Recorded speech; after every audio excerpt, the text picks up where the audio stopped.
آپ کو 19 کا عدد جو کہ قرآن کا خفیہ انٹرلاک سسٹم ہے اس کے بارے میں بتاؤں گا. میری ویڈیو کو بالکل آخر تک ضرور دیکھیے گا.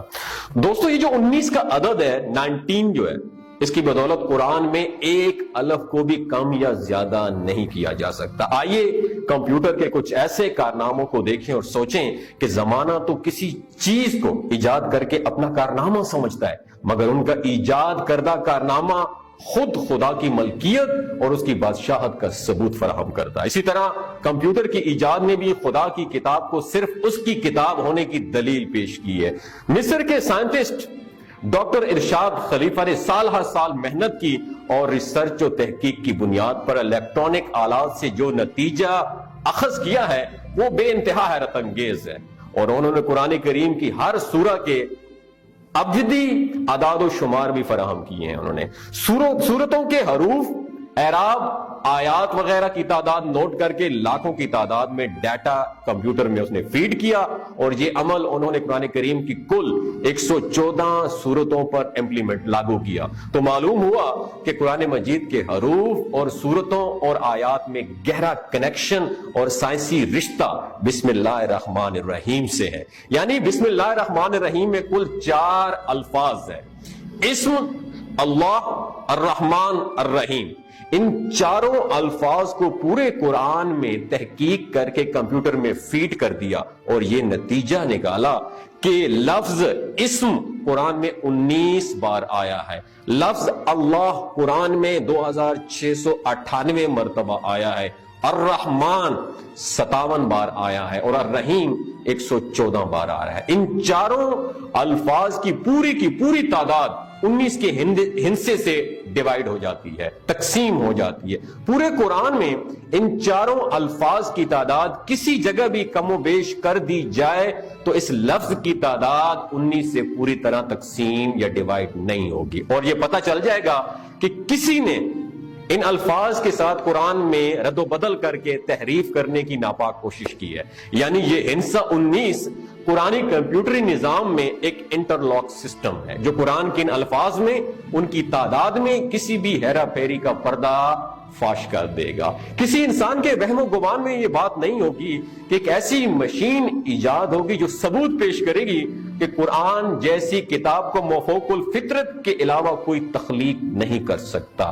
حضرت ابو بکر رضی اللہ تعالی عنہ فرماتے ہیں کہ ہر ایک کتاب میں ایک راز ہوتا ہے اور قرآن کریم کا راز وہ حروف مقطعات ہیں جو الگ الگ پڑھے جاتے ہیں، جیسے الف، لام، میم، ہا، میم، قاف، نون وغیرہ.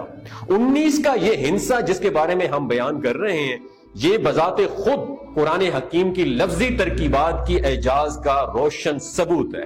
اور اس سے یہ سچائی سامنے آتی ہے کہ چاہے جیسی بھی جدید ترین مشین ایجاد کر لی جائے وہ قرآن کی حقانیت کو بیان لازمی کرے گی، کیونکہ پورے قرآن مجید کے حروف ایک خاص حساب کے مطابق ہیں.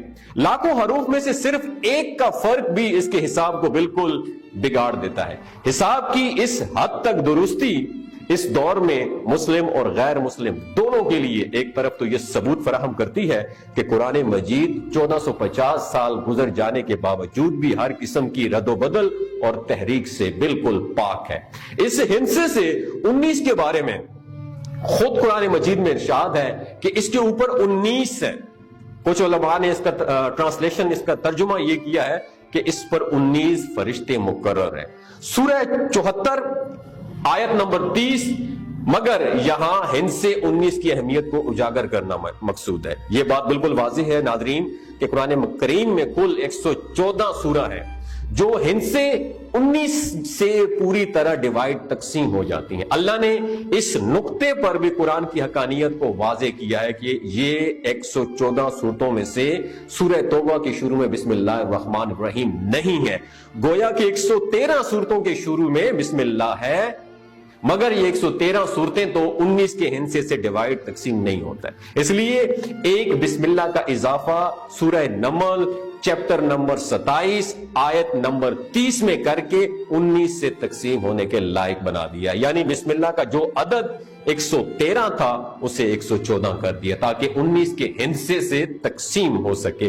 آج قرآن کے شیدائی اور مخالفین بھی اس سائنسی اور ٹیکنالوجی کے دور میں مختلف قسم کی سائنسی ریسرچ میں مشغول ہے اور اس بات کا ریاضی کی مدد سے حساب لگایا جا رہا ہے کہ دیکھا یہ جائے کہ قرآن مجید میں کون کون سے الفاظ، کلمات، حروف اور اعراب کتنی بار آئے ہیں اور کیوں آئے، ان کے پیچھے وزڈم کیا ہے، ان کے پیچھے حکمت کیا ہے۔ مثال کے طور پر یہ بات دریافت کی جا رہی ہے کہ قرآن مجید کی جن سورتوں کے شروع میں حروف مقطعات آئے ہیں اور ان حروف مقطعات کا ہر حرف کسی صورت میں یا تو 19 بار آیا ہے یا اتنی بار ضرور آیا ہے کہ وہ نمبر 19 سے پوری طرح ڈیوائیڈ ہو جائے۔ مثال کے طور پہ قرآن مجید میں ہر جگہ قوم لوط کا استعمال کیا گیا ہے، مگر صرف ایک جگہ بجائے قوم لوط کے اخوان لوط کا استعمال کیا گیا، اور یہ استعمال سورہ قاف نمبر 50 آیت نمبر 13 میں کیا گیا ہے۔ اور لوط کے بھائی ایکا والے اور بتا کی قوم نے بھی جھٹلایا، یہ اس کا ٹرانسلیشن تھی۔ اگر قوم لوط کی جگہ اخوان لوط کا استعمال نہ ہوتا تو ایک قوم کی زیادتی کی وجہ سے 19 سے تعداد نہ کٹتی۔ اس طرح خدا نے ہر جگہ الفاظ و اعراب وغیرہ کو انٹر لاک سسٹم کے ساتھ جوڑ رکھا ہے، ورنہ سورہ کاف میں حرف کاف کا نمبر 19 سے تقسیم نہ ہو کر 19 کے ہندسے کو بے اثر کر دیتا۔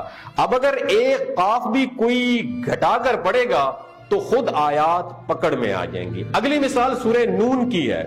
اس حرف کا استعمال سورہ نون میں 133 بار ہوا ہے جو 19 کے ہندسے سے تقسیم ہو جاتا ہے۔ اس لیے پوری سورہ میں کسی بھی ایک نون کا اضافہ یا اس کو گھٹا دیا جائے تو اس کی رد و بدل تحریف فوراً پکڑ میں آ جاتی ہے۔ خود قرآن کی پہلی آیت بسم اللہ الرحمن الرحیم میں کل 19 حروف ہیں۔ ایک حرف کی زیادتی یا کمی قرآن میں کسی طرح کی ہیرا پھیری کی پکڑ میں مدد کرے گی۔ قرآن میں کل حروف مقطعات 14 اور حروف مقطعات کے میل سے بننے والی سورہ بھی 14 ہی ہے، مگر اس طرح کی سورتوں کے نام کے اعتبار سے ان کی تعداد 29 ہوگی۔ اگر حروف مقطعات ان کے میل سے بننے والی صورتوں کی تعداد اور نام کے اعتبار سے کل تعداد کو جوڑیں تو 29 جمع 14 جمع 14 is equal to 57 بنتے ہیں، اور یہ مجموعی تعداد 19 کے ہندسے سے پوری طرح تقسیم ہو جاتی ہے۔ اسی طرح اگر حروف مقطعات یا سورہ مقطعات یا ان کے ناموں کی تعداد میں کسی طرح کی بھی کوئی کمی بیشی کر دیں تو اس طرح بھی رد و بدل یا تحریف پکڑ میں آ جاتی ہے، اور یہ ثابت ہو جاتا ہے کہ خدا کی حکمت نے قرآن کریم کی ہر طریقے سے محفوظ کر رکھا ہے اور قیامت تک محفوظ رکھنا ہے۔ اس سائنس اور ٹیکنالوجی کے دور میں خدا نے یہ موقع دیا ہے کہ آج جس مشین پر انسان آنکھیں بند کر کے بھروسہ کرتا ہے وہی مشین قرآن کی حقانیت اور اللہ کی کتاب ہونے کی گواہی دیتی ہے، اور آج کمپیوٹر کا جواب بھی یہی ہے کہ اس میں کوئی تبدیلی ممکن نہیں ہے۔ اگر یہ ویڈیو آپ کو اچھی لگی ہو دوسروں کے ساتھ